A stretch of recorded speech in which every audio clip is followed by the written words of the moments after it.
Olá meus amigos, meu nome é Flávio Cordeiro, direto para o canal Faro Fino. Eleições 2022. Volta de Lula é boa notícia para petistas ou bolsonaristas?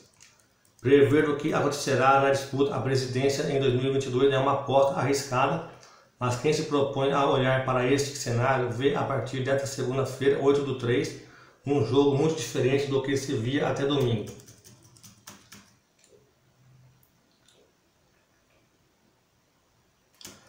Bolsonaro e candidatos cientistas devem ser afetados em caso de candidatura do petista em 2022. Isso aí é meio que óbvio, né? Essa segunda, o ministro do Supremo Tribunal Federal, STF, Edson Fachin, decidiu anular todas as condenações judiciais do ex-presidente Luiz Inácio Lula da Silva, PT, no âmbito da Operação Lava Jato, abrindo caminho para que o petista concorra à presidência caso não sofra novamente condenações em segunda instância. Para cientistas políticos entrevistados pela BBC News Brasil, a provável entrada de Lula no jogo eleitoral traz hoje implicações para pretendentes ao Planalto que apostavam em se colocar no centro do espectro ideológico e, claro, para o projeto de reeleição do atual presidente. Bolsonaro não tinha um adversário materializado. Dória estava tentando se colocar como alternativa. João Dória, PSDB.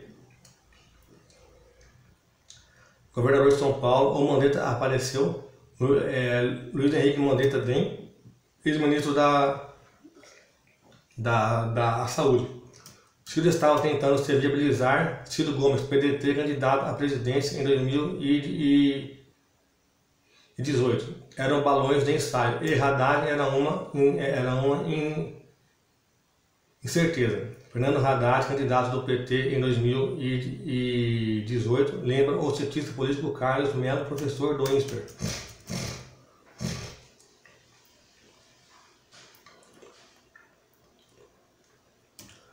Considerando a hipótese de Lula vir como candidato, Bolsonaro ganha um adversário de carne e osso.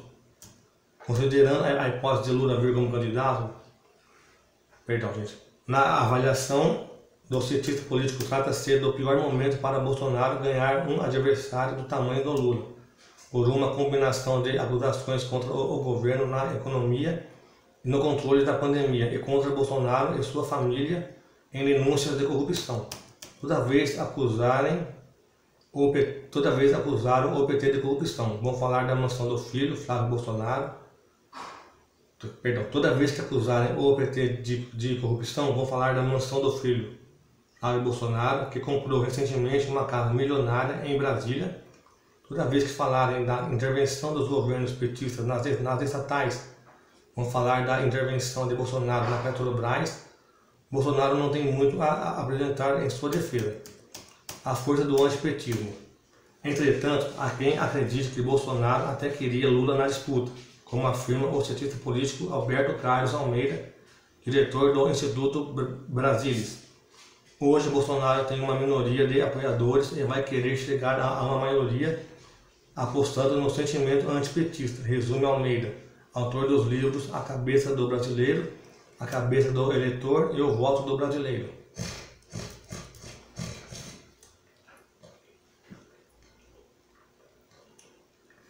Nesta avaliação está embutida a hipótese de que Bolsonaro e Lula chegariam ao segundo turno, o que Almeida diz ser o mais provável.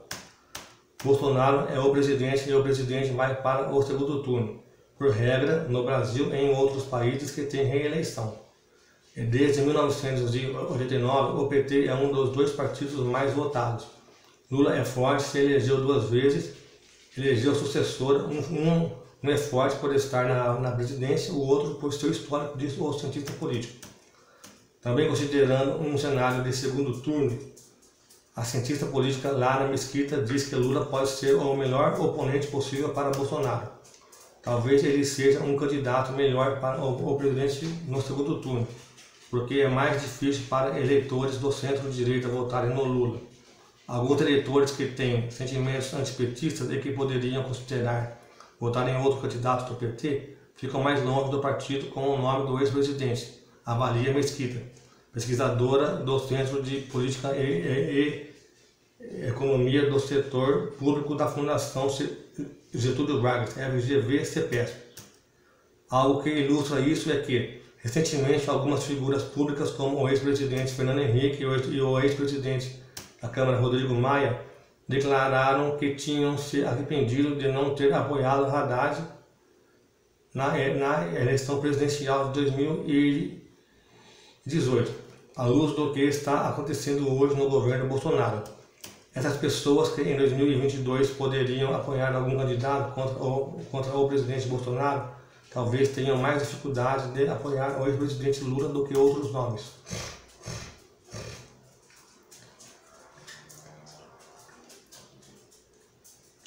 Fachin concluiu que a 13ª Vara de Curitiba não era o juízo competente para processar e julgar Luiz Inácio Lula da Silva.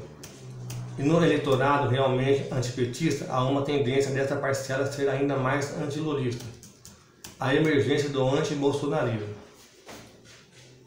Mas Carlos Melo lembra que, se em 2018 o antipetismo foi a principal força da eleição presidencial, em 2022 entra na disputa um antibolsonarismo mais encorpado. Acho impossível Bolsonaro ter os mesmos 57 milhões de votos como no segundo turno de 2018.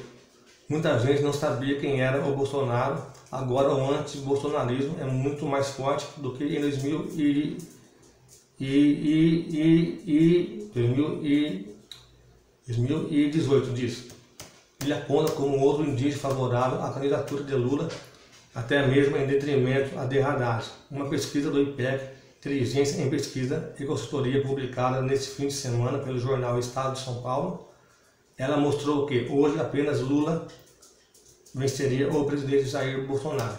Segundo a pesquisa, 50% dos entrevistados disseram que votariam com certeza ou poderiam votar em Lula caso ele se candidatasse. Outros 44% afirmaram que não o escolheriam de jeito nenhum. Os números para Haddad foram respectivamente 27% votariam com certeza ou poderiam votar, e 52% rejeição.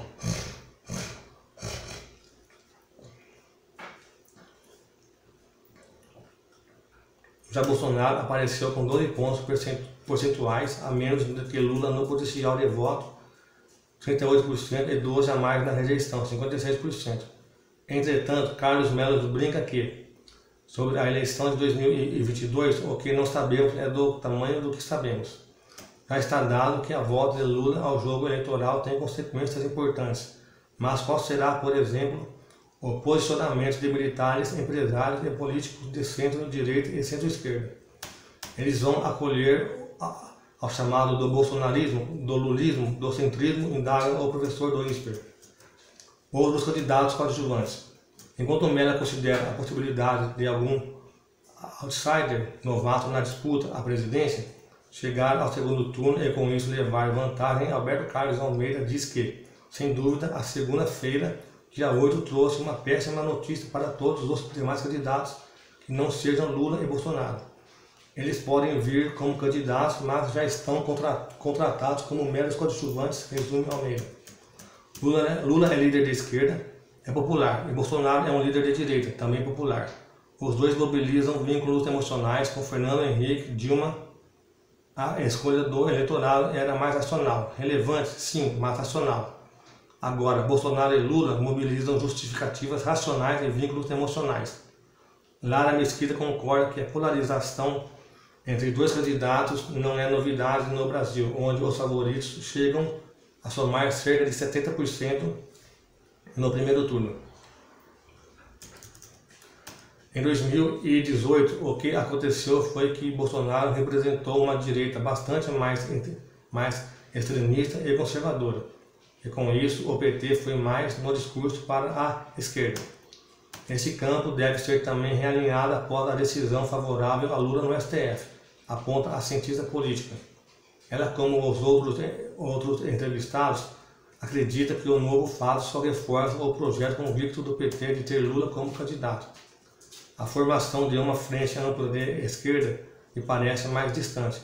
a não ser que os outros partidos topem uma frente com a candidatura do Lula, não que esta possibilidade estivesse muito próxima e o PT sempre insistiu em um candidato próprio, lembra Mesquita.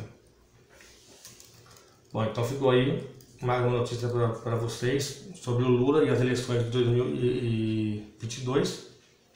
Eu peço aí que vocês se inscrevam no canal, curtam os vídeos, dêem um like, compartilhem e não se esqueçam de clicar sempre no sininho para toda vez que eu postar um material novo, vocês estejam recebendo a notificação.